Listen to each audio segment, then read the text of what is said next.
ਇੱਕ ਦਫਾ ਕਿਸੇ ਮੁਲਕ ਦੇ ਵਿੱਚ ਇੱਕ ਰਾਜਾ ਨੇ ਇੱਕ ਆਦਮੀ ਨੂੰ ਸਜ਼ਾਏ ਮੌਤ ਦਾ ਆਰਡਰ ਜਾਰੀ ਕੀਤਾ ਹੋਇਆ ਸੀ ਅਤੇ ਉਹਦੀ ਇੱਕ ਮਖਸੂਸ ਤਾਰੀਖ ਰੱਖੀ ਹੋਈ ਸੀ। ਅਤੇ ਜਦੋਂ ਤਾਰੀਖ ਆਈ ਅਤੇ ਰਾਜਾ ਨੇ ਆਪਣੇ ਦਰਬਾਰੀਆਂ ਨੂੰ ਕਿਹਾ ਅਤੇ ਫਲਾਂ ਸ਼ਖਸ ਨੂੰ ਬੁਲਾ ਲਿਆਓ, ਅੱਜ ਉਹਨੂੰ ਸਜ਼ਾਏ ਮੌਤ ਦੇਣੀ ਹੈ। ਦਰਬਾਰੀ ਗਏ ਅਤੇ ਉਸ ਆਦਮੀ ਨੂੰ ਬੁਲਾ ਲਿਆਏ ਅਤੇ ਆਦਮੀ ਕਟਹਿਰੇ ਖੜ੍ਹਾ ਹੋ ਗਿਆ ਅਤੇ ਰਾਜਾ ਦੀ ਉਸ ਆਦਮੀ ਨਾਲ ਗੱਲਬਾਤ ਹੋਈ ਅਤੇ ਰਾਜਾ ਆਂਦਾ ਵੀ ਤੇਰੀ ਜਿਹੜੀ ਸਜ਼ਾਏ ਮੌਤ ਆ ਉਹਦਾ ਇੱਕੋ ਹੀ ਹੱਲ ਆ ਕਿ ਮਾਫ਼ ਹੋ ਸਕਦੀ ਆ। ਅਤੇ ਉਹ ਆਦਮੀ ਆਂਦਾ ਹਜ਼ੂਰ ਅੱਲਾ ਫਰਮਾਓ ਕਿਸ ਤਰ੍ਹਾਂ ਮੇਰੀ ਸਜ਼ਾਏ ਮੌਤ ਖਤਮ ਹੋ ਸਕਦੀ ਹੈ। ਉਹ ਆਂਦਾ ਵੀ ਤੂੰ ਇੱਕ ਸਵਾਲ ਦਾ ਜਵਾਬ ਦੇਣਾ। ਉਹ ਸਵਾਲ ਕੀ ਆ ਕਿ ਤੂੰ ਇਹ ਦੱਸਣਾ ਮੈਨੂੰ ਕਿ ਆਖਰ ਔਰਤ ਚਾਹੁੰਦੀ ਕੀ। ਅਤੇ ਉਹ ਆਦਮੀ ਰਾਏ ਨੂੰ ਆਂਦਾ ਰਾਜਾ ਜੀ ਮੈਨੂੰ 1 ਸਾਲ ਦਾ ਮੌਕਾ ਦਿੱਤਾ ਜਾਵੇ ਅਤੇ 1 ਸਾਲ ਦੇ ਵਿੱਚ ਮੈਂ ਪਤਾ ਕਰ ਲਾਂਗਾ ਕਿ ਆਖਰ ਔਰਤ ਚਾਹੁੰਦੀ ਕੀ ਹੈ, ਤੁਹਾਨੂੰ ਦਾ ਜਵਾਬ ਮਿਲ ਜਾਏਗਾ। ਖੈਰ ਉਹ ਰਾਜਾ ਨੇ ਮੌਕਾ ਦੇ ਦਿੱਤਾ।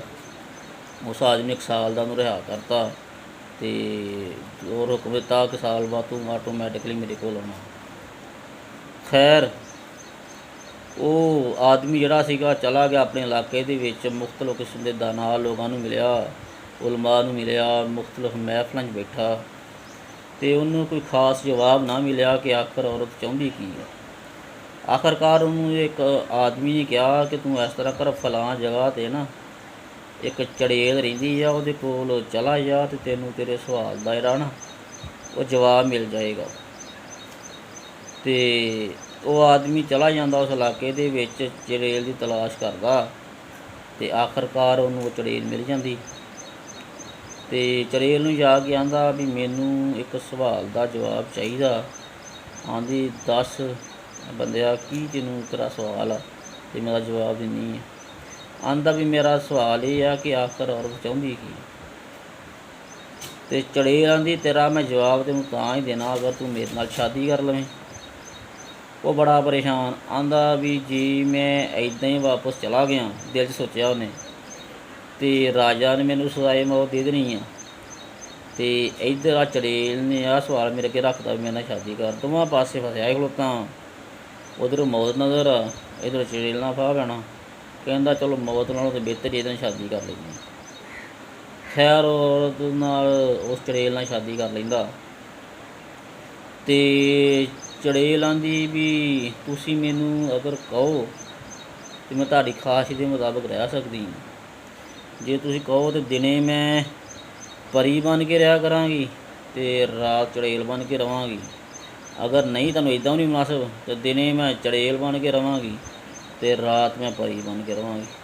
ਉਹ ਆਦਮੀ ਨੇ ਫਿਰ ਜਦੋਂ ਸੋਚਿਆ ਮਰਿਆ ਤਾਂ ਮੈਂ ਦੋਵਾਂ ਤਰ੍ਹਾਂ ਹੀ ਹਾਂ, ਜੇ ਦਿਨੇ ਪਰੀ ਬਣ ਗਈ ਅਤੇ ਰਾਤ ਚੜੇਲ ਹੋਈ ਤਾਂ ਵੀ ਮੈਂ ਹੀ ਤੰਗ ਹੋਣਾ, ਅਤੇ ਅਗਰ ਉਹ ਦਿਨੇ ਚੜੇਲ ਬਣ ਗਈ ਅਤੇ ਰਾਤ ਪਰੀ ਹੋਈ ਫਿਰ ਵੀ ਮਸਲਾ ਹੀ ਮਸਲਾ। ਖੈਰ ਉਹ ਆਦਮੀਆਂ ਦਾ ਵੀ ਚੜੇਲੇ ਜਿੱਦਾਂ ਤੇਰੀ ਮਰਜ਼ੀ ਤਾਂ ਉੱਦਾਂ ਹੀ ਕਰਨੀ। ਅਤੇ ਉਹ ਚੜੇਲ ਆਂਦੀ ਜੇ ਤੂੰ ਮੇਰੇ 'ਤੇ ਛੱਡਤੀ ਹੈ ਕਿ ਜਿੱਦਾਂ ਤੇਰੀ ਮਰਜ਼ੀ ਉੱਦਾਂ ਹੀ ਕਰ ਨਹੀਂ, ਲੈ ਫਿਰ ਮੈਂ 24 ਘੰਟੇ ਪਰੀ ਬਣ ਕੇ ਰਹਾਂਗਾ। ਅਤੇ ਉਹ ਆਦਮੀ ਬੜਾ ਖੁਸ਼ ਹੋਇਆ ਵੀ ਹੁਣ ਤਾਂ ਰੌਲਾ ਹੀ ਕੋਈ ਨਹੀਂ। ਅਤੇ ਨਾਲ ਆਂਦੀ ਹੁਣ ਤੈਨੂੰ ਮੈਂ ਸਵਾਲ ਦਾ ਜਵਾਬ ਵੀ ਦੇ ਦੇਵਾਂ। ਸਵਾਲ ਦਾ ਜਵਾਬ ਇਹ ਆ ਕਿ ਜੇ ਤਾਂ ਤੂੰ ਔਰਤ ਨਾਲ ਕਰੇਂਗਾ ਸਖਤੀ, ਠੀਕ ਹੈ, ਆਪਣੇ ਆਰਡਰ ਉਹਦੇ ਕੋਲ ਮਨਵਾਉਣ ਦੀ ਕੋਸ਼ਿਸ਼ ਕਰੇਂਗਾ ਅਤੇ ਫਿਰ ਤਾਂ ਉਹਦਾ ਰਵੱਈਆ ਚੜੇਲ ਵਾਲਾ ਹੀ ਹੋਣਾ, ਜਿੱਦਾਂ ਚੜੇਲ ਦਾ ਰਵੱਈਆ ਹੁੰਦਾ ਵਾ ਖਾਣ ਬਹਿਣਾ ਅਤੇ ਜੇ ਅਤੇ ਉਹ।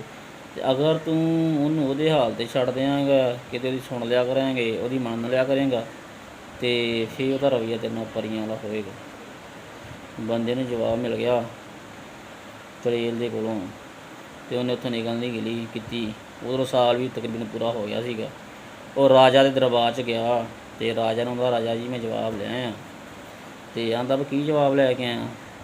ਦਰਬਾਰੀ ਵੀ ਇਕੱਠੇ ਸੀਗੇ ਅਤੇ ਰਾਜਾ ਆਪਣੀ ਸੀਟ 'ਤੇ ਬੈਠਾ ਸੀ ਅਤੇ ਉਹਨੂੰ ਕਹਿੰਦਾ ਹਾਂ ਵੀ ਦੱਸ ਕੀ ਜਵਾਬ ਲੈ ਕੇ ਆਇਆ। ਆਂਦਾ ਬਾਦਸ਼ਾਹ ਸਲਾਮਤ, ਮੈਨੂੰ ਜਵਾਬ ਇਹ ਮਿਲਿਆ ਕਿ ਅਗਰ ਤੁਸੀਂ ਔਰਤ ਨੂੰ ਉਹਦੇ ਹਾਲ 'ਤੇ ਛੱਡ ਦਿਓ, ਉਹਦੀ ਤਾਰੀਫ ਕਰੋ, ਪੂਰੇ ਮਾਮਲਾ ਬਿਹਤਰ ਚਲਾ ਰਹੀ ਹੈ ਅਤੇ ਫਿਰ ਨਿਜ਼ਾਮ ਜਿਹੜਾ ਸਹੀ ਚੱਲਦਾ। ਅਤੇ ਰਾਜਾ ਆਂਦਾ ਤੇਰਾ ਜਵਾਬ ਬਿਲਕੁਲ ਠੀਕ ਹੈ, ਤੇ ਚਲੋ ਮੈਂ ਹੁਣ ਆਪਣੀ ਮਹਾਰਾਣੀ 'ਤੇ ਅਜ਼ਮਾ ਕੇ ਦੇਖਦਾ ਉਹਨੂੰ। ਉਹ ਰਾਜਾ, ਤੁਹਾਨੂੰ ਪਤਾ ਵੀ ਮਾਮਲਾਤ ਰਾਜਾ ਦੇ ਉਹਨਾਂ ਦੀ ਮਹਾਰਾਣੀ ਨੂੰ ਕੁਛ ਨਾ ਕੁਛ ਹੁੰਦੇ ਆ। ਪਹਿਲੇ ਕਿਤੇ ਉਹਨੂੰ ਕੋਈ ਝਾੜ ਝੜਕ ਦਿੰਦਾ ਸੀਗਾ ਅਤੇ ਉਹਦਾ ਨਿਜ਼ਾਮ ਬਿਹਤਰੀਨ ਨਹੀਂ ਸੀ ਚੱਲਦਾ, ਕੋਈ ਨਾ ਕੋਈ ਮਿਸਾਲ ਬਣੇ ਰਹਿੰਦੇ ਸੀਗੇ। ਫਿਰ ਉਹਨੇ ਮਹਾਰਾਣੀ ਦੀ ਕੁਛ ਤਾਰੀਫ ਵੀ ਕਰ ਛੱਡਣੀ, ਕੁਛ ਉਹਨੂੰ ਦੇ ਹਾਲ 'ਤੇ ਛੱਡਤਾ, ਜ਼ਿਆਦਾ ਨਾ ਗੁਨਾਹ ਕਰਨੀ, ਅਤੇ ਉਹਦੇ ਜਿਹੜੇ ਸਲਤਨਤ ਦੇ ਅਮੂਰ ਸੀ ਉਹ ਬਿਲਕੁਲ ਸਹੀ ਹੋ ਗਏ।